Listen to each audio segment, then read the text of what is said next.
Assalamualaikum warahmatullahi ta'ala wabarakatuh.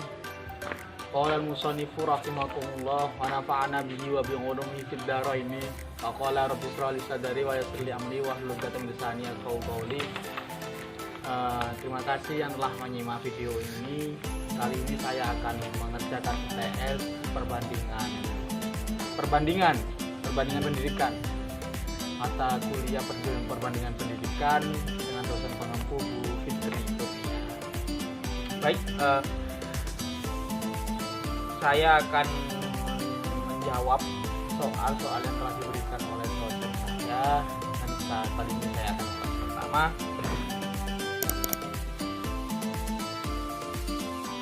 Satu, review pendapat Anda dari beberapa sajian perbandingan yang ada.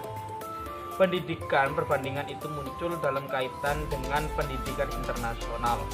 Maka perkembangan pendidikan internasional akan ditengahkan terlebih dahulu sesuai dengan maksud tersebut di atas. Maka panjang uraian tentang pendidikan internasional di mana perlu ada saatnya ditampilkan pendidikan perbandingan. Dua jenis perbandingan ini akan ditinjau dalam kaitannya secara fungsional satu sama lain. Baik, mengenai tentang pendidikan, di mana kita ini membandingkan atau memberikan nilai tawar akan satu pendidikan yang ada dengan pendidikan yang lain. Bisa jadi kita bisa menggunakan metode yang satu dengan metode yang lain, ataupun dengan media pembelajaran yang satu dengan media pembelajaran yang lain. Dan itu kita lihat perbandingannya di mana, letak efisiensinya di mana, letak kualitasnya di mana, letak bagaimana dia bisa menginovasikan pendidikannya di mana. Nah, itu ketika yang lebih unggul itu yang lebih digunakan dan bisa difungsionalkan lebih baik lagi. Lalu perbandingan pendidikan sebagai ilmu dalam dunia pendidikan pada khususnya dan dunia ilmu pengetahuan pada umumnya mempunyai kedudukan penting. Tidak saja orang-orang yang bekerja dalam dunia pendidikan dan yang dapat memetik manfaat ilmu perbandingan pendidikan. Jadi pentingnya suatu ilmu perbandingan pendidikan ini, teman-teman, salah satunya juga sebagai bahan evaluasi ketika melaksanakan sebuah pendidikan, ataupun tolak ukur dan target rencana selanjutnya untuk mencapai pendidikan yang bermutu dan pendidikan yang lebih baik lagi.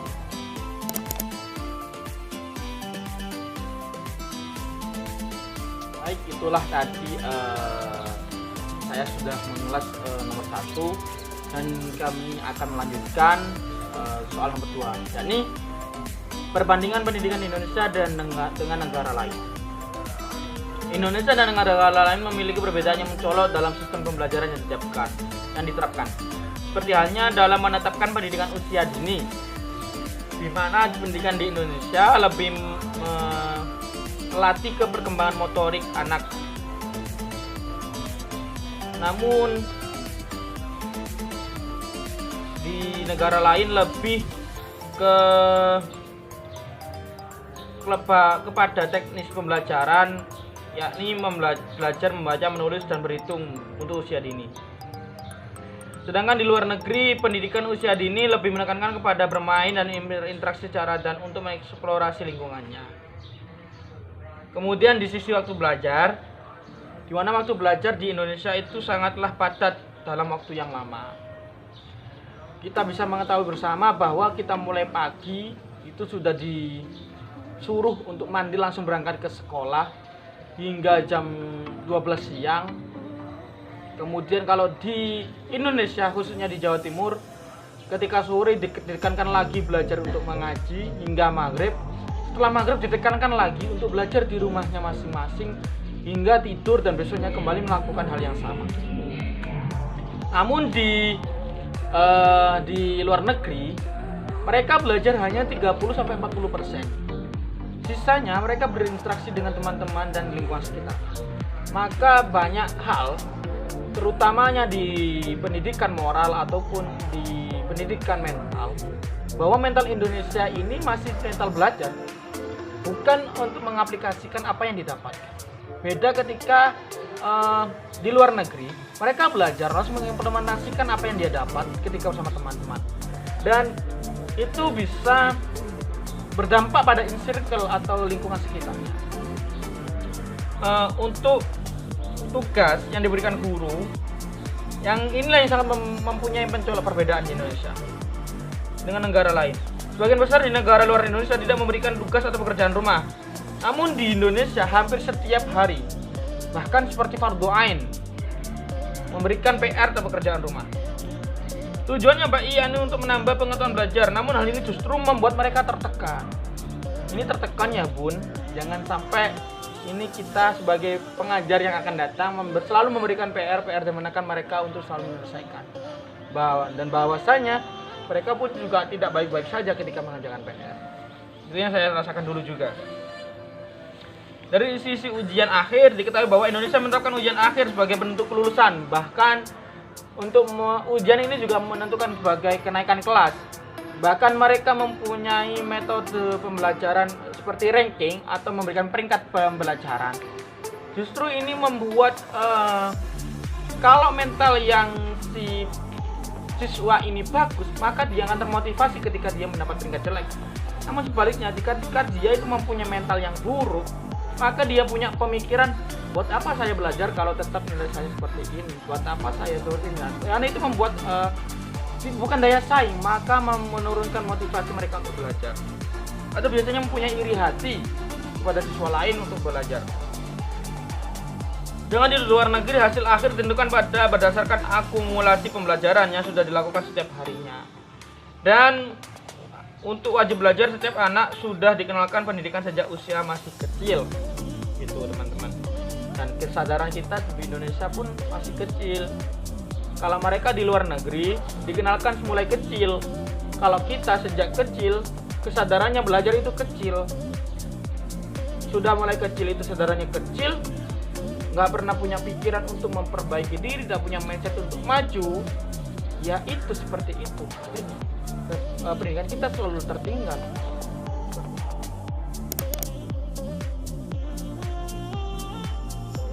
Saya menerangkan nomor 2 tadi, saya akan menerangkan tentang nomor 3, yakni plus minus dari sebuah perbandingan negara perbandingan pendidikan di suatu negara. Yang pertama, negara maju dan negara berkembang itu jelas perbedaannya sangat signifikan.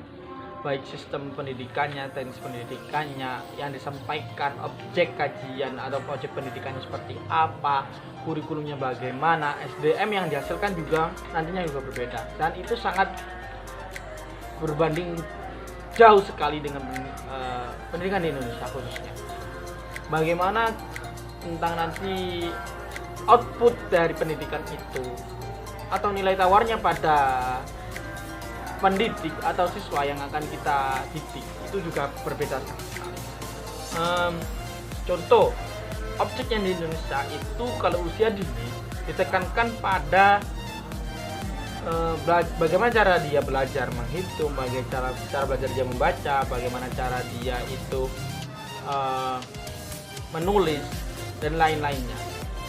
Kalau di Jepang, seperti makalah kelompok 5 kemarin, kalau di Jepang itu mulai pendidikan dini itu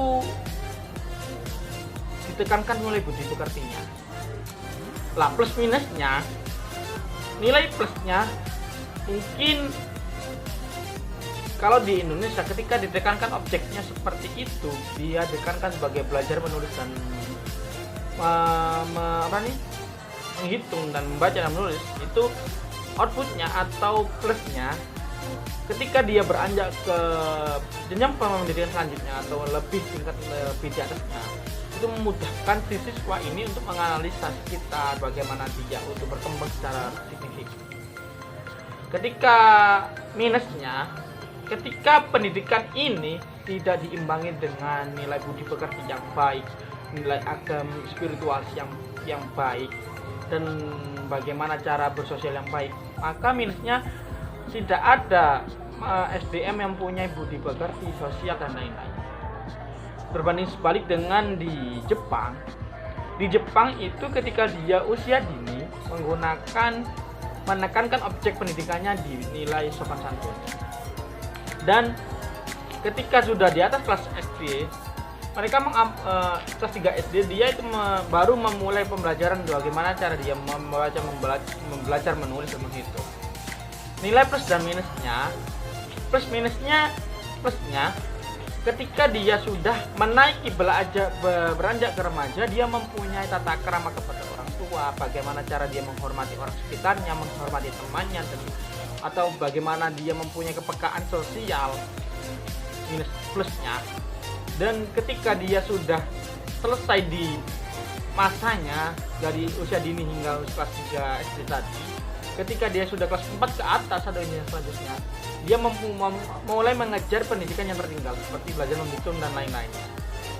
Dan minusnya mungkin agak lama ketika dia itu mengalami proses pembelajaran seperti itu.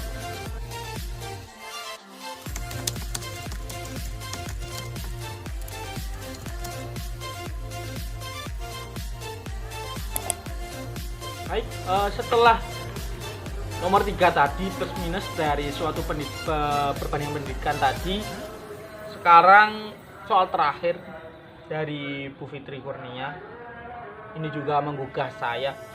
Berikan pendapat Anda seharusnya bagaimana pendidikan yang baik. Pendidikan yang baik adalah pendidikan yang porsinya sama, dalam artian bagian spiritualisnya sama, terus pengetahuan sainsnya juga sama, terus cara dia mengaplikasikannya itu ketika dia sudah selesai proses pembelajarannya itu juga baik, dia mempunyai manfaat bagi orang itu lain baik, lalu juga bermanfaat bagi dirinya sendiri dan orang lain juga banyak, dan membawa dampak kepada lingkungan sekitarnya. Tidak perlu jauh-jauh ke negara atau bangsa atau agama dan lain-lainnya, tidak perlu jauh-jauh, minimal di lingkungan sekitarnya dia membawa efek yang baik. Maka timbul pertanyaan, bagaimana cara dia itu mempunyai pendidikan yang baik dan mempunyai feedback yang baik dan lain-lainnya, seperti yang saya katakan. Satu, mungkin kita mulai menanamkan bagaimana mindset yang baik, pentingnya sebuah pendidikan, pentingnya sebuah pikiran yang maju, pentingnya bahwa perencanaan yang baik itu juga perlu, pentingnya ilmu spiritual, pentingnya ilmu sains atau ilmu pengetahuan yang lainnya juga perlu. Itu kita tanamkan pada mindset. Yang kedua, setelah kita menanamkan mindsetnya, kita berikan fasilitas yang mencukupi, baik itu di tempat yang tertinggal ataupun di tempat yang berada, baik itu mempunyai orang di kalangan orang yang tidak punya maupun orang yang berada. Kita tidak bisa memberikan kasta terhadap sebuah pendidikan. Kalau tingkatan pendidikan mungkin baik seperti tingkatan selanjutnya mungkin bisa. Kalau ada kasta dalam artian kasta ekonomi, ketika orang tidak punya itu disendirikan, orang yang punya sendirikan, orang yang pintar sendirikan, orang yang tidak pintar sendirikan, itu saya tidak perlu. Oke, jadi fasilitasnya harus sama. Mereka punya hak belajar yang sama, mereka punya hak pintar yang sama. Dia juga punya hak ketika menerima pelajaran dengan baik, gitu. Yang ketiga, SDM-nya pengajar ini harus baik secara kualitas. Bagaimana cara dia mengoptimalkan, bagaimana cara dia mempunyai inovasi, itu harus baik. Yang terakhir, peran support dari lingkungan sekitar, baik orang tua, teman, pemerintah khususnya. Kalau bicara mutu pendidikan, bicara kurikulum pendidikan, maka di sini titiknya perlu support dari pemerintah. Ini kritik dan saran dari saya selaku mahasiswa. Apabila ada kesalahan ketika menjabarkan, mohon maaf sebesar-besarnya. Assalamualaikum warahmatullahi wabarakatuh.